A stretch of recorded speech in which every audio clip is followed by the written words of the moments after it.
साथियों, आज आपको बताते चले कि जिस तरह सुप्रीम कोर्ट का फैसला आया है कोटा में कोटा के बारे में, और जैसे क्रीमी लेयर की बात कही गई है और उसके बारे में हम लगातार आपको अपनी बात पहुंचाते रहे हैं। आज हमारे साथ गजेंद्र मांझी जी हैं और साथ में राजू रजक जी हैं, जो कि आपको बताएंगे कि किस तरह से सुप्रीम कोर्ट का फैसला आया है, जनता को किस तरह से प्रभावित करेगा। सबसे पहला सवाल राजू जी से। राजू जी, जो सुप्रीम कोर्ट का जो फैसला आया है वो कैसा फैसला है, जनता के क्या हित में है वो फैसला? देखिए, अभी तो कोई फैसला आया नहीं है जी उस पर अपना समीक्षा करके वो अपने बात को कोर्ट रखा है जी।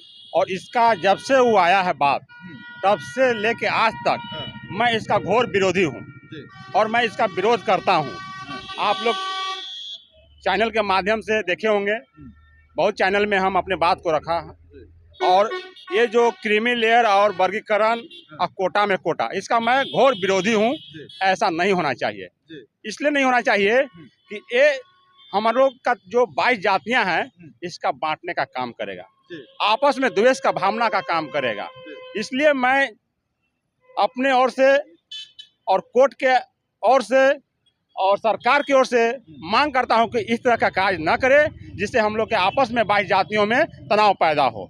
अगर सरकार को इस तरह से काम करना ही है तो जिस तरह से हमारे बिहार के विकास पुरुष माननीय मुख्यमंत्री जी ने आरक्षण का कोटा बढ़ाए हैं, उसी तरह से केंद्र सरकार अगर बढ़ाना चाहता है, वंचितों को अगर विकास करना चाहता है, तो जैसे जिस तरह से EWS के तहत अपर क्लासों के 10% आरक्षण देने का काम किया गया है, उसी तरह से हमारे जो वंचित भाई हैं उनको भी उसी तरह से 10% आरक्षण दे के उनको आगे बढ़ाने का काम करें और इस तरह से आपसी मतभेद नहीं पैदा करें। ये मेरा केंद्र सरकार और कोर्ट के जो न्यायाधीश हैं उनसे मेरा पर्सनल मांग है। आपका क्या राय है? हमारे साथ गजेंद्र मांझी भी जुड़ गए हैं, आइए हम इनसे बात करेंगे। क्या राय है सुप्रीम कोर्ट का जो निर्णय आया था, जो आदेश था, जो आदेश जिस तरह से पारित हो रहा था, क्या निर्णय आपका? सुप्रीम कोर्ट का जो वर्डिक्ट आया है, जी देखिए सुप्रीम कोर्ट का आदेश सुप्रीमो आदेश होता है, सुप्रीम कोर्ट है जी और वह आदेश पालन करने के लिए होता है। जी तो सुप्रीम कोर्ट ने संविधान और आरक्षण की समीक्षा किया जी और समीक्षा करने के बाद ही यह आदेश दिया है कि शेड्यूल कास्ट के भीतर भी जो कास्ट कंट्राडिक्शन है और जो विकास के मामले हैं उनको विकास जो छूट गए हैं विकास से आरक्षण के जरिए उनको मुख्य धारा में शामिल करने के लिए उनको वर्गीकरण करना चाहिए। इसलिए हम लोग वर्गीकरण के हमेशा पक्ष में हैं और भरपूर पक्ष में है। दूसरी बात मैं ये कहना चाहता हूँ कि कुछ लोग कह रहे हैं कि शेड्यूल कास्ट में जातियों में विवाद होगा, वैमनस्य बढ़ेगी। तो मैं आपको एक याद कराना चाहता हूँ कि 1953 में काका कालेलकर आयोग बना। जब काका कालेलकर आयोग काका कालेलकर आयोग वह संसद में नहीं पास हो सका तो तब फिर मंडल कमीशन, बीपी मंडल का आयोग मंडल कमीशन बना। वह मंडल कमीशन ने अपना रिपोर्ट दिया, 90 में जा कर के यह मंडल कमीशन पास हुआ। लेकिन उसके पहले 1969 में ही बिहार में कर्पूरी ठाकुर ने आरक्षण का, अति पिछड़ा आरक्षण का बंटवारा कर दिया। तो उस समय किसी प्रकार की बात नहीं हुई, तो किसी प्रकार के बैकवर्ड में विवाद नहीं हुआ, तो शेड्यूल कास्ट में कहाँ से विवाद की बात होगी? अभी राजू जी बोले हैं कि जिस तरह बिहार में नीतीश कुमार जी 65% आरक्षण को बढ़ा दिए हैं, उस तरह केंद्र भी आरक्षण को बढ़ा दे और इससे क्या क्रीमी लेयर लागू नहीं करे, कोटा में कोटा नहीं बढ़ा दे जिस तरह बिहार में हुआ। हाँ बिल्कुल, उनके यदि इस प्रकार के मामले हैं सुप्रीम कोर्ट के आदेश के, सुप्रीम कोर्ट ने ऐसा आदेश नहीं दिया है। हाँ। यदि संसद पारित करता है हाँ।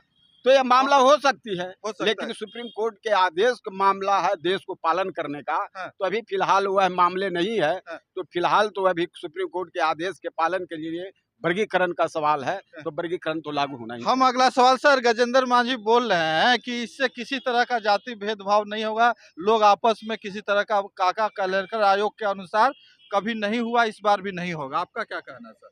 जिस तरह से इन लोगों का कहना है हाँ। उसमें निश्चित है कि आपसी मतभेद होगा, निश्चित है कि आपसी मतभेद होगा। इसलिए कि अभी जो वर्तमान जो स्थिति है, हाँ। इन लोग चाह रहे हैं कि दलितों में कैसे फूट डालें अच्छा। और राज करें। अच्छा। लोग को समझ में नहीं आ रहा है। हाँ। जिस तरह से आज 23 लोग मिल के एक मुट्ठी बना के जिस तरह ताकत से हैं, जी। और इसमें जिस तरह से वर्गीकरण करेंगे, कोटा में कोटा लागू करेंगे, हाँ। हमारे जो 23 जो मुट्ठियां हैं हाँ। वो आपस में बिखरेंगे, जी। और बिखरने के बाद जो आज परिस्थिति बनेगा हाँ। तो सब उस पर हावी होगा। हाँ। और भेड़ अथी जो कहावत है हाँ। कि फूट डालो हाँ। राज करो, अच्छा। आज यही मानसिकता उन लोगों के पास है। हाँ। और यही मानसिकता हम भाइयों के बीच लाना चाहते हैं। हाँ। ये हम कभी नहीं होने देंगे जब तक हम लोग हैं। इसके लिए चाहे भारत बंद करना पड़े, जहां आंदोलन करना पड़े, हम लोग आंदोलन करेंगे।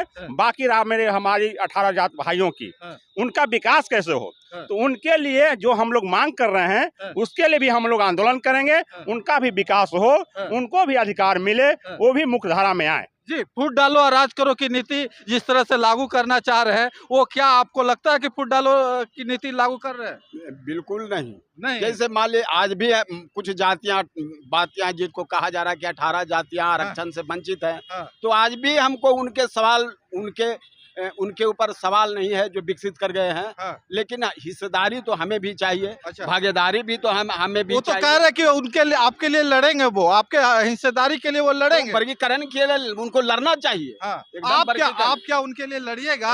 वर्गीकरण के लिए हम उन भाइयों को भी लड़ना चाहिए कि इसलिए कि उनकी भागीदारी आरक्षण में नहीं है। और आरक्षण में अच्छा, ये बताइए आप पिछड़ कैसे गए? पिछड़ने के बहुत सारे ऐतिहासिक कारण है। और उसके कई आयाम है। उसकी एनालिसिस लंबी एनालिसिस है कि पिछड़ने का कारण है।